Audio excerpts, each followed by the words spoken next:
Today we are going to explain Hollywood movie It Follows। दोस्तों, इस movie में आप देखेंगे कैसे एक लड़की को भूत से बचने के लिए कई सारे लड़कों के साथ इंटीमेट होना पड़ता है। दोस्तों, मूवी की शुरुआत में एक लड़की दिखाई जाती है जिसका नाम एनी है। वो बहुत घबराई हुई दिख रही है और वो किसी चीज़ से भाग रही है। तभी उसके फादर आते हैं और उसे रोकने की कोशिश करते हैं, लेकिन वो अपनी कार लेकर वहाँ से चली जाती है। अब एनी एक बीच पर बैठी हुई दिखाई देती है। यहाँ से वो अपने पेरेंट्स को कॉल करती है और कहती है, मैं आपसे बहुत प्यार करती हूँ और मेरे से कोई भी गलती हुई हो तो मुझे माफ़ कर देना। हो सकता है ये मेरी आपसे आखिरी बात हो। अगले दिन बीच पर एनी की डेड बॉडी दिखाई देती है। उसे किसी ने बहुत बुरी तरह मारा है। एनी को शायद उसी चीज़ ने मारा है जिससे वो भाग रही थी। अगले सीन में एक लड़की स्विमिंग करती हुई दिखाई देती है जिसका नाम जे है। जे के पास उसकी सिस्टर कैली आती है। कैली जे से उसके बॉयफ्रेंड ह्यू के बारे में पूछती है। जे उससे बताती है कि आज हम दोनों डेट पर जाने वाले हैं। शाम को जे के पास उसके दो फ्रेंड पॉल और यारा दिखाई देते हैं। जे उन्हें बताती है कि वो आज ह्यू के साथ डेट पर जाएगी। जे की बात सुनकर पॉल उदास हो जाता है क्योंकि वो जे को लाइक करता है। कुछ देर बाद जे अपने बॉयफ्रेंड के साथ मूवी देखने जाती है। वहाँ ह्यू को येलो ड्रेस में एक लड़की दिखाई देती है। वो जे से पूछता है, क्या तुम्हें वो लड़की दिखाई दे रही है? जे कहती है, वहाँ तो कोई भी नहीं है। ये सुनकर ह्यू घबरा जाता है और फिर जे को लेकर वहाँ से चला जाता है। ये दोनों अब एक रेस्टोरेंट में डिनर करने जाते हैं। वहाँ भी एक आदमी ह्यू की तरफ आता हुआ दिखाई देता है। अगले दिन कैली जे से उसकी डेट के बारे में पूछती है। जे बताती है डेट कुछ खास नहीं थी क्योंकि ह्यू कुछ अजीब सी हरकत कर रहा था।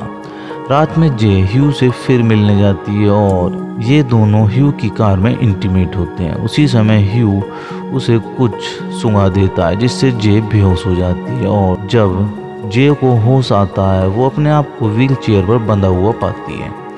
वहाँ ह्यू भी मौजूद है। ह्यू कहता है, जब से मैं एक बारटेंडर के साथ इंटीमेट हुआ हूँ मेरे पीछे कोई पड़ा है। उससे बचने का सिर्फ एक ही रास्ता है, मैं किसी के साथ इंटीमेट हूँ, इसलिए मैं तुम्हारे साथ इंटीमेट हुआ। अब ये वायरस तुम्हारे अंदर ट्रांसफ़र हो गया है, तुम भी इसे देख पाओगी और अब ये तुम्हारे पीछा करेगा।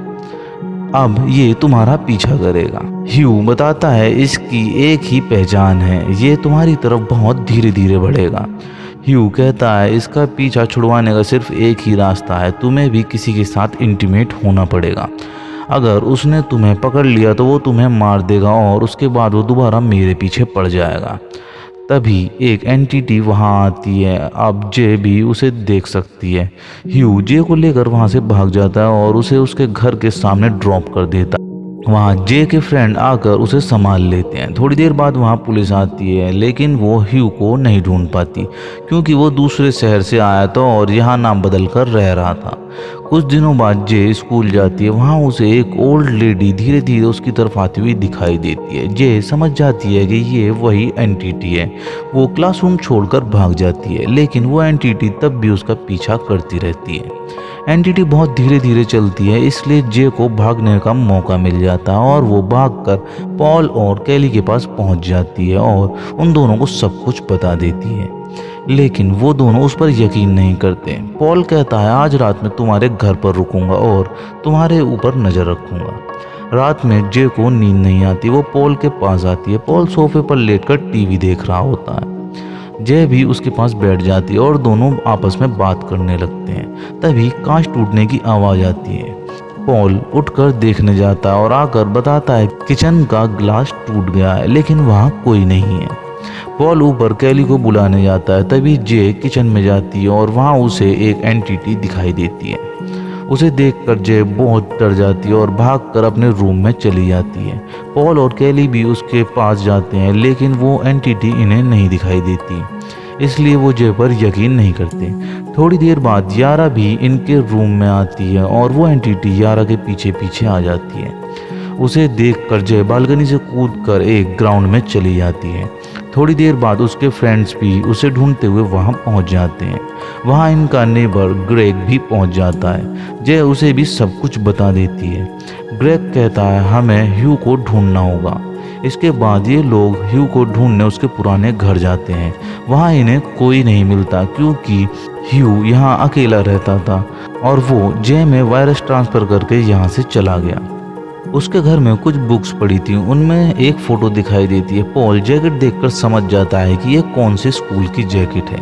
ये लोग भी उस स्कूल में जाते हैं और वहाँ इन्हें ह्यू का असली पता मिल जाता है और उसका असली नाम जिफ था। ह्यू का असली एड्रेस लेकर ये उसके घर जाते हैं। वहाँ जिफ जे से माफ़ी मांगता है और वो कहता है मेरे पास कोई और ऑप्शन नहीं था, और वो जे से भी वायरस किसी और को ट्रांसफ़र करने को कहता है, जिसके लिए जे को किसी के साथ इंटीमेट होना पड़ेगा। दोस्तों, मूवी की शुरुआत में हमने एनी को भागते हुए देखा था।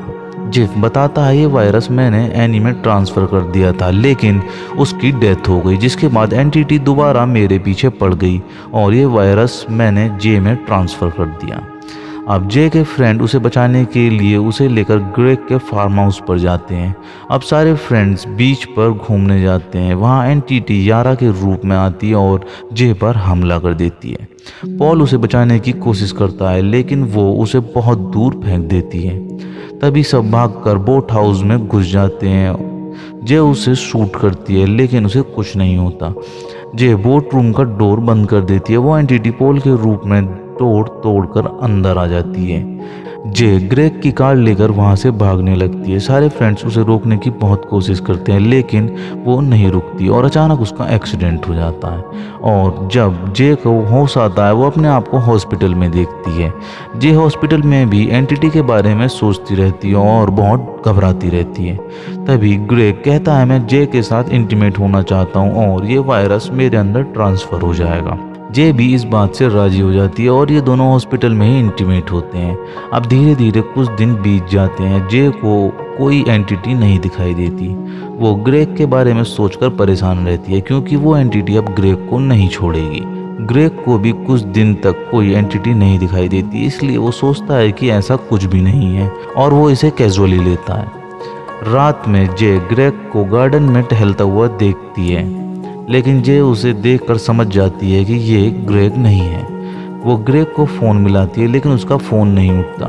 तब तक वो एंटिटी विंडो से ग्रेग के घर में घुस जाती है। पीछे पीछे जे उसके घर में घुस जाती है और जे देखती है कि एंटिटी उसकी मॉम के रूप में ग्रेग का डोर नॉक कर रही है। जे चिल्लाकर कहती है प्लीज़ तुम डोर मत खोलना, तुम्हारी जान खतरे में है।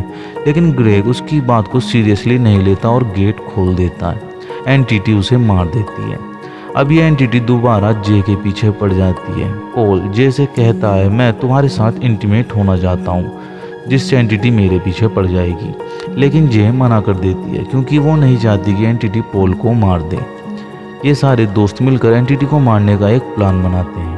ये सारे मिलकर स्विमिंग पूल के चारों तरफ एक इलेक्ट्रिक डिवाइस लगा देते हैं और जे को स्विमिंग पूल में छोड़ देते हैं। ये उस एंटिटी को इलेक्ट्रिक शॉक देकर मारना चाहते हैं, लेकिन वो एंटिटी इतनी स्मार्ट है कि वो इनका प्लान समझ जाती है और वो स्विमिंग पूल के पास आके इलेक्ट्रिक डिवाइस जे के ऊपर फेंक देती है। तभी कैली उसके ऊपर एक कपड़ा डाल देती है और पॉल उसे शूट कर देता है। उसके बाद वो एंटिटी स्विमिंग पूल में गिर जाती है और जे का पैर पकड़ लेती है। पॉल उसके सर पे शूट करता है, जिससे पूरे पूल में ब्लड हो जाता है और वो जे का पैर छोड़ देती है। पॉल पूरे स्विमिंग पूल में चेक करता है, लेकिन वो एंटिटी उसे कहीं नहीं दिखाई देती। अब ये लोग समझ चुके हैं कि इनका प्लान फेल हो चुका है। इसके बाद हम देखते हैं कि जे को ना चाहते हुए भी पॉल के साथ इंटीमेट होना पड़ता है। अब वो एंटिटी पॉल के पीछे पड़ गई है। अब पॉल अपनी गाड़ी से कहीं जा रहा है। उसे रोड पर दो लड़कियां दिखाई देती हैं। वो सोचता है अगर मैं इनके साथ इंटीमेट होऊंगा तो ये वायरस इनमें ट्रांसफ़र हो जाएगा, लेकिन पॉल उन दोनों लड़कियों से बात नहीं कर पाता। धीरे धीरे कुछ दिन बीत जाते हैं और पॉल को वो एंटिटी नहीं दिखाई देती। अब पॉल और जे एक साथ दिखाई देते हैं और उनके ठीक पीछे वो एंटिटी दिखाई देती है। इसी के साथ पिक्चर खत्म हो जाती है। दोस्तों, मूवी का कौन सा पार्ट आपको सबसे अच्छा लगा कमेंट बॉक्स में ज़रूर बताएं, और आप चैनल पर पहली बार आए हो तो चैनल को सब्सक्राइब जरूर कर लें और बेल आइकन दबाना ना भूलें, जिससे हमारे अगली वीडियो की नोटिफिकेशन आपको सबसे पहले मिल सके।